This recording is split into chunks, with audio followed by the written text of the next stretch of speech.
हम महान आत्माएं इस संसार में बहुत भाग्यवान हैं, क्योंकि स्वयं भगवान ने हमें अपना साथी बनाया।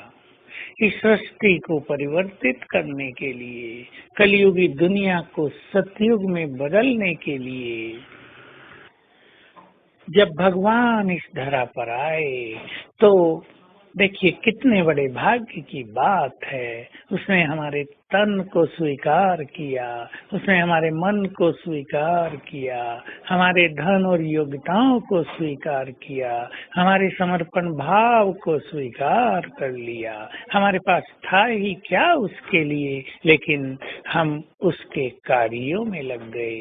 भगवान ने अपनी सुंदर कार्य विधि में हमें शामिल कर लिया। जरा सोच कर ही आनंदित हो जाएं तो कितना अच्छा हो कि हम अपने तन को भी कहीं ना कहीं थोड़ा थोड़ा भी सेवाओं में अवश्य लगाएं।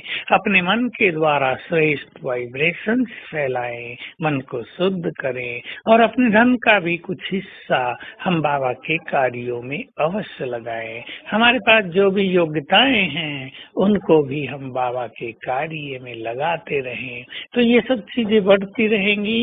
धन लगाने से कभी भी धन की कमी नहीं रहेगी। मन के द्वारा श्रेष्ठ वाइब्रेशन फैलाने से मन सदा ही स्वच्छ और शक्तिशाली बना रहेगा। मन का कष्ट हमें कभी नहीं भासेगा। और अगर तन को उसके कार्यों में लगाते हैं तो तन का भी सुख, तन की तंदुरुस्ती भी हमें प्राप्त होती रहेगी। योग्यताओं को हम उसके कार्यों में लगाते हैं, हमारी योग्यताएं और निखरती जाएंगी। परंतु ये याद रखना है, इन सभी को ईश्वरीय कार्य में लगाने के साथ हम ये न भूलें कि ये परमात्मा देन है।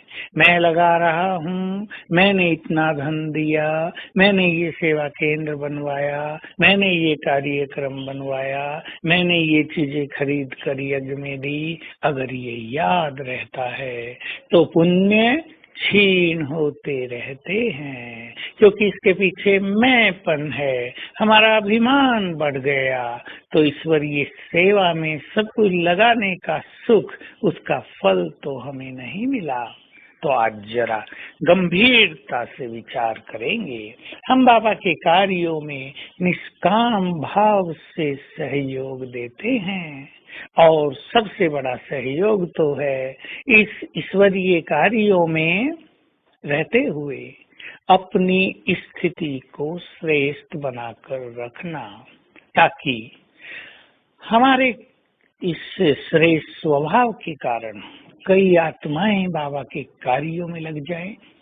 अगर हमारे कटु स्वभाव के कारण सेवा में लगी हुई आत्माएं भी दूर होने लगे तो ये हमारा बहुत बड़ा यज्ञ में विघ्न है, असहयोग है। इसलिए सभी को बहुत ध्यान रखना है। सर्वश्रेष्ठ सहयोग है अपनी स्थिति को स्वीट बनाए रखना, सबसे फ्रेंडली होकर रहना, सबको उमंग उत्साह देना, किसी की कमी देखकर उसे यज्ञ से दूर न करना, बल्कि उसकी कमी भराने में सहयोग करना। तो आइए हम सभी बाबा के इस महान कार्य में सच्चे मन से सहयोगी बने।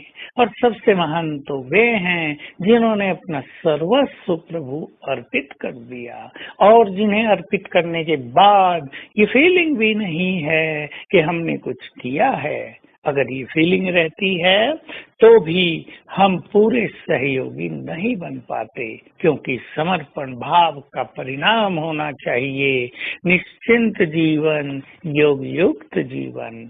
यदि ऐसा अनुभव हमें नहीं हो रहा है, हम निश्चिंत नहीं हैं, योग युक्त होने में कठिनाइयां हैं, तो हमें जान लेना चाहिए समर्पण भाव में कहीं ना कहीं कुछ कमी है। तो आज सारा दिन हम करेंगे बाबा को, बाबा ये तन तेरा। दे दिया तन बाबा को, बच गई मैं चमकती हुई आत्मा, निराकार आत्मा। मैं निराकार आत्मा हूँ, देह रहित हूँ।